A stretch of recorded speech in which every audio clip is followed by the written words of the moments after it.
Pai do Senhor, irmãos. Amém. Estou muito feliz de estar aqui mais uma vez, junto com os irmãos, de ouvir a minha palavra, que veio da parte do Senhor. E eu estou muito feliz de estar com a igreja. Cheguei atrasado. Infelizmente está uma chuva tremenda, eu trabalhei até tarde. E foi difícil chegar aqui, viu? Está inundado em alguns locais aí. Eu moro no Taboão da Serra. Tive que fazer algumas correrias para poder chegar. E eu recebi minha parte, viu, Ana? Que Deus abençoe a sua vida em nome de Jesus. Vamos ficar de pé um pouquinho, irmãos, em nome de Jesus.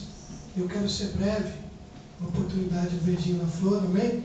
Eu estava ouvindo o irmão pregar aqui e eu estava vindo para cá, inclusive eu ia ministrar, só que eu atrasei e Deus sabe todas as coisas, né? Mas eu vou só completar um pouquinho daquilo que o irmão trouxe, porque quando o apóstolo Sebastião falou comigo ontem, eu comecei a orar em favor de algo para esta igreja, amém? E eu pude completar que não depende de nós, pregadores, e sim do Espírito Santo de Deus. E aquilo que eu ia ministrar, ênfase daquilo que eu ia ministrar da palavra, o nosso amado irmão trouxe, falando acerca do desânimo, amém? A Bíblia diz no Evangelho de São João, capítulo de número 16, o versículo de número 33, Jesus diz assim: tenho-vos dito estas coisas, para que em mim tenhais paz. No mundo tereis aflições, mas tende bom ânimo, eu venci o mundo. Amém? E esse foi o versículo que o Senhor colocou no meu coração. E quando eu entrei aqui, o irmão começou a falar de Juízes, capítulo de número 6, acerca de Gideão, meu coração se regozijou. E ainda mais quando o irmão trouxe a frase acerca do desânimo.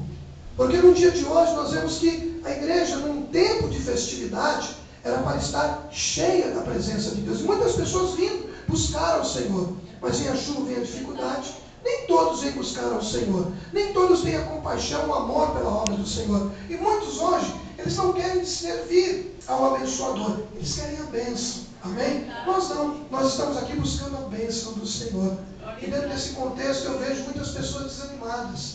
Eu sou pastor de igreja também. 7 anos nós completamos na nossa igreja. E eu tenho uma certa caminhada de ver algumas coisas. Pode se assentar um minutinho em nome de Jesus. De ver algumas coisas acontecendo no meio da igreja. Situações que têm acometido a igreja. Porque quando criança, eu tenho 43 anos de idade, e logo novo eu comecei a buscar ao Senhor juntamente com a minha avó. E no início nós íamos para a Assembleia de Deus, do Belém. Eu ia acompanhar minha avó pequenininho, 7, 8 anos. E eu via naquela época, eu consigo me lembrar disso, uma fervorosidade na presença do Senhor. As pessoas oravam mais. Nós víamos mais unção dentro da igreja, mais poder, mais busca, mais consagração. E o tempo vai se passando, queridos. E nós vemos uma certa apatia, um certo desânimo, uma certa, como é que eu posso dizer aqui, deficiência das pessoas buscarem a Deus. Hoje as pessoas querem o fast. Elas não querem esperar no Senhor, ter a paciência de esperar. E essa questão da paciência traz desânimo para a igreja. Amém? E um dos fatores que eu vejo dentro do desânimo na igreja é a propaganda negativa de certas situações. O poder da propaganda negativa vem destituir as pessoas. O que eu vejo hoje é que os ministérios neopentecostais, ou seja, aqueles que promovem uma mudança rápida, é o que mais se enche hoje. E eu não costumo ver as pessoas pregando a salvação, o reino de Deus. Então hoje há um imediatismo. E eu fiquei feliz quando o irmão estava pregando aqui, falando acerca do poder de Deus, da salvação do Senhor. Nós temos que buscar a salvação de Deus, amém? Nós estamos aqui nesta terra como peregrinos. Este mundo não nos pertence. O Senhor tem preparado um lugar especial para cada um de nós. Por isso nós temos que estar ligados nisso. E muitas pessoas se deixam levar pela situação, porque estão passando lutas.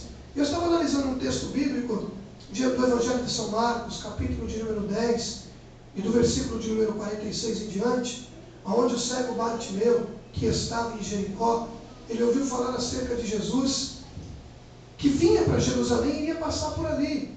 E nós já conhecemos a história que o cego Bartimeu, ele tinha uma condição diferenciada. Ele havia nascido cego, né? E por ser cego, o que acontecia? Ele era uma pessoa excluída da sociedade. Porque naquela época os judeus achavam que se alguma pessoa nascesse com alguma anomalia, alguma deficiência física, é porque os seus antepassados haviam pecado. E esse moço havia nascido cego e estava passando por uma certa adversidade. A Bíblia diz que ele vivia à margem da estrada. E ainda mais, havia uma capa sobre ele que representava a sua condição de pedinte, de esmolante. E a Bíblia diz que quando Jesus começa a trilhar o caminho para Jerusalém, quando ele chega em Jericó, Bartimeu não enxergava, mas tinha a audição bem perceptível. E ele ouviu o tropel de pessoas e ele não titubeou em clamar. Amém? E ele clamou, ele reconheceu a Cristo como Messias, como aquele que viria para mudar aquele povo. Só que eu vejo uma comunicação negativa na vida desse homem. Por quê? Porque algumas pessoas, quando Bartimeu começou a clamar, Jesus, filho de Davi, tem misericórdia de mim, reconhecendo a Cristo como Senhor e Salvador, algumas pessoas mandaram ele se calar. E tem muitas pessoas que ficam prostradas diante do poder da comunicação negativa. Tem muitas pessoas que caem por terra e desistem do seu chamado, da sua condição. O irmão disse aqui que viveu um tempo no crime. Se não tivesse ouvido a Jesus, não tivesse perseverado, não estaria aqui hoje pregando a palavra do Senhor. Porque o inimigo, a função dele qual é? João 10:10. Matar, roubar e destruir. Principalmente o nosso chamado, a nossa condição. E por isso Bartimeu, ouvindo as vozes, ei cego, você não tem valor. Fica quieto, Jesus não vai te ouvir. Mas a Bíblia diz que ele foi perseverante. Amém? O poder da comunicação negativa vem para destituir as nossas vidas, para fazer com que nós nos desanimemos e não busquemos aquilo que o Senhor tem para nós. Quantos têm promessa de Deus aqui? Aleluia. Aleluia. Nós temos promessas do Senhor. Já foi revelado aqui que alguns irão viajar, outros sairão para pregar. Nós temos promessa de Deus. A palavra foi lançada, a profecia foi determinada. Deus nos escolheu para um processo, para sermos mais do que vencedores. Como diz a Bíblia em Romanos 8:37, mas nós temos que ouvir a voz de Deus e passarmos por cima das adversidades. Não olhar nem para a esquerda nem para a direita. E nos focarmos em quem? No autor e consumador da nossa fé, que é quem?